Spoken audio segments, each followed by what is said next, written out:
ಎಲ್ಲ first P U C ಸ್ಟೂಡೆಂಟ್ಸ್ಗೂ ನಮಸ್ಕಾರ. ನಮ್ಮ ಚಾನಲ್ ಎಮ್ ಜಿ ಲರ್ನಿಂಗ್ ಹಬ್ಗೆ ಸ್ವಾಗತ. ಈ ಸೆಷನಲ್ಲಿ ಮೆಕ್ಯಾನಿಕಲ್ ಪ್ರಾಪರ್ಟೀಸ್ ಆಫ್ ಸಾಲಿಡ್ಸ್ದು ಇಂಪಾರ್ಟೆಂಟ್ ಕ್ವಶನ್ಸ್ನ ತಿಳಿಸ್ಕೊಡ್ತೀನಿ.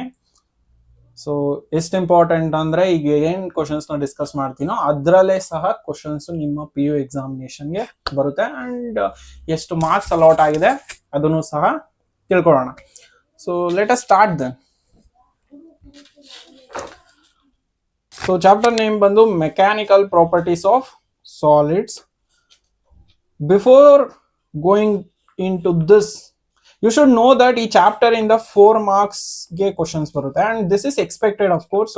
It expected previous year questions, question paper analysis mele matte previous year blueprint prakara 4 marks allot agide.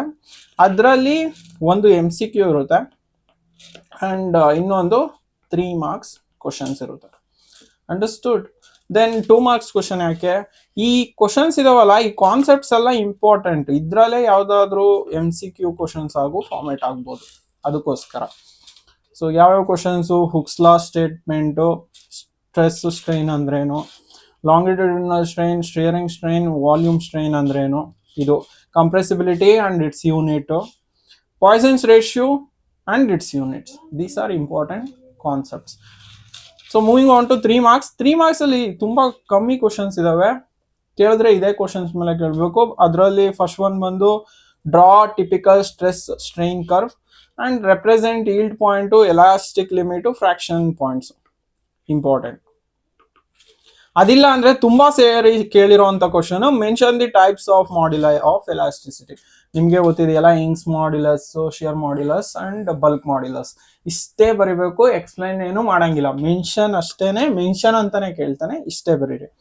Derive the expression for elastic potential energy in a stretched wire. ಇದು ಸಹ important. ಇಷ್ಟೇ ಇರೋದು important question. ಇಷ್ಟು ನೋಡ್ಕೊಳಕ್ ಆಗಲ್ವಾ? ಆರಾಮಾಗಿ ನೋಡ್ಕೋತೀರಾ, ಆರಾಮಾಗಿ scoring ಮಾಡೋ subject. And ಕಮ್ಮಿ ಮಾರ್ಕ್ಸ್ ಇದೆ ಅಪ್ಪ, ಓಕೆನಾ? ಸೊ ಇದು ಬಂದು ಸಾಲಿಡ್ಸ್. ಈಗೇನು ಡಿಸ್ಕಸ್ ಮಾಡೋದಲ್ಲ, ಇದ್ರದ್ದು PDF ಕಾಪಿನ ನಮ್ಮ ವಾಟ್ಸಪ್ ಚಾನಲಲ್ಲಿ ಅಪ್ಲೋಡ್ ಮಾಡ್ತೀನಿ. ಸೊ ಚಾನಲ್ದು ಲಿಂಕು ಡಿಸ್ಕ್ರಿಪ್ಷನ್ ಇದೆ, do join. And if you want updates, PU updates, ಅದೊಂದೇ ಅಲ್ಲ, KCET, NEET, JEE related updates ಏನಾದರೂ ಬೇಕು ಅಂದರೆ, ನೆಕ್ಸ್ಟ್ ಸೆಕೆಂಡ್ PUCಗೆ ಹೋಗ್ತಿದ್ದೀರಲ್ಲ, ಅದು ತುಂಬ important year. So I will be there to guide you guys. So do follow. ಇಷ್ಟು ಹೇಳ್ತಾ ಸೆಷನ್ನ ಮುಗಿಸೋಣ.